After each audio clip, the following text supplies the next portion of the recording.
बॉलीवुड के बेहतरीन दिग्गज और सीनियर कलाकारों में एक हैं शरद सक्सेना। अब शरद सक्सेना को हाल ही में आपने विद्या बालन स्टारर फिल्म शेरनी में शिकारी वाली भूमिका में आपने देखा होगा। इसके अलावा वो तमाम बॉलीवुड की फिल्मों में अधिकतर विलेन के किरदार में नज़र आ चुके हैं। तो वो जाना पहचाना डाइनिंग हॉल नोन चेहरा हैं, लेकिन यही बात उन्हें खाई जा रही है कि इतना काम करने के बाद भी उन्हें वो ड्यू नहीं मिला जो उनको इतना बेहतर काम करने के बाद मिलना चाहिए। शरद सक्सेना ने अधिकतर मीडिया से एक दूरी बना के रखी, कम बात करते हैं। बीते दिनों मैंने भी फ़ोन किया था कि मुझे आपसे बात करनी, इंटरव्यू करना है, तब भी उन्होंने बोला कि नहीं, मैं इंटरव्यू नहीं देता हूँ। लेकिन शिकारी के प्रमोशन के दौरान कुछ लोगों से उन्होंने बात की और उस समय एक बात सामने आई जो शरद सक्सेना ने रज़ा मुराद और अमिताभ बच्चन के बारे में कुछ ऐसा कहा है जो शायद उनको पता चलेगा तो उनके गले नहीं उतरेगी। उन्होंने रज़ा मुराद के बारे में कहा है कि रज़ा मुराद ने उनके बारे में एक ऐसी अफवाह फैलाई है जिसकी वजह से उनका करियर ख़राब हुआ, और अमिताभ बच्चन को लेकर भी कुछ ऐसी ही बात कही है। क्या कुछ है पूरा मामला मैं आपको बताऊंगा, लेकिन उससे पहले आप सब्सक्राइब कर लें नवभारत टाइम्स एंटरटेनमेंट, क्योंकि एंटरटेनमेंट की जो तमाम खबरें हैं वो सबसे पहले आपको यहीं पर मिलती हैं। तो शरद सक्सेना की बात कर रहे हैं और उन्होंने क्या कुछ कहा है ऐसा।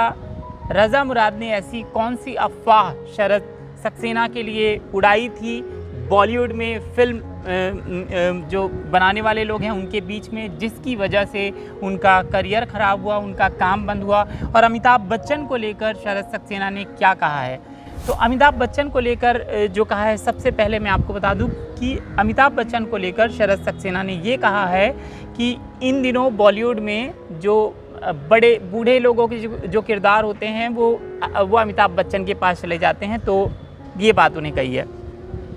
दूसरी बात जो रज़ा मुराद को लेकर कही है, उन्होंने कहा है कि रज़ा मुराद ने अमिताभ बच्चन ने फिल्म गुलाम के लिए उन्हें रिकमेंड किया था कि शरद को लिया जाए, लेकिन आमिर खान के इतना कहने के बाद भी लोगों ने उनसे संपर्क नहीं किया।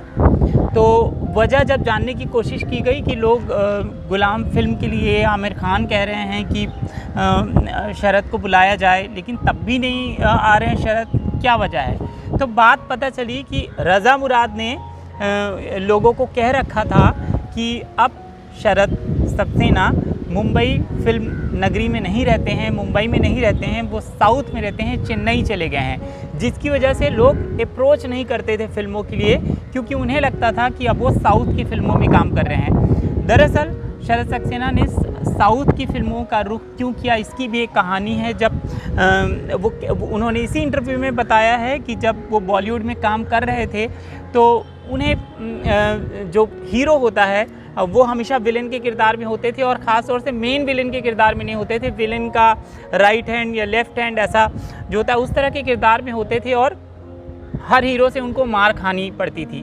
तो शरद जी ने अपने एक इंटरव्यू में ये भी कहा है कि उन्हें कई बार पंचिंग बैग जैसा फील होता था कि उन्हें सब मारते हैं और अपनी वाहवाही लूट लेते हैं, हीरो बन जाता है और उनको वो जो कलाकारी का ड्यू है वो नहीं मिलता है। इस वजह से कई बार ऐसी फीलिंग आने के बाद कि बॉलीवुड में उनको वो जगह, वो मुकाम नहीं मिल पा रहा है जो वो डिज़र्व करते हैं, जो कलाकारी उनको आती है उसका ड्यू नहीं मिल रहा है। इस वजह से उन्होंने साउथ का रुख किया और साउथ में उनको खूब अच्छा काम किया, उन्होंने बहुत अच्छा काम किया, वहाँ पर बहुत अच्छा काम मिला भी उनको। वहाँ पर वो मुख्य विलन के रूप में भी तमाम फिल्मों में नज़र आए, और शायद यही वजह थी कि जब रज़ा मुराद से किसी ने पूछा होगा तो उन्होंने कहा होगा कि वो साउथ चले गए हैं। इसकी वजह से शरद सक्सेना के हाथ से बहुत सारा काम गया, बहुत सारी फिल्में गईं, और उनका जो करियर में डावाडोल हुआ वो इस वजह से हुआ, और उन्होंने मुखर होकर अपनी ये बात हालिया इंटरव्यू में कही है। फ़िलहाल के लिए इतना ही, लेकिन देश दुनिया की तमाम खबरों के लिए आप देखते रहिए और सब्सक्राइब करिए नवभारत टाइम्स ऑनलाइन को, और एंटरटेनमेंट से जुड़ी तमाम खबरों के लिए देखिए नवभारत टाइम्स एंटरटेनमेंट। नमस्कार।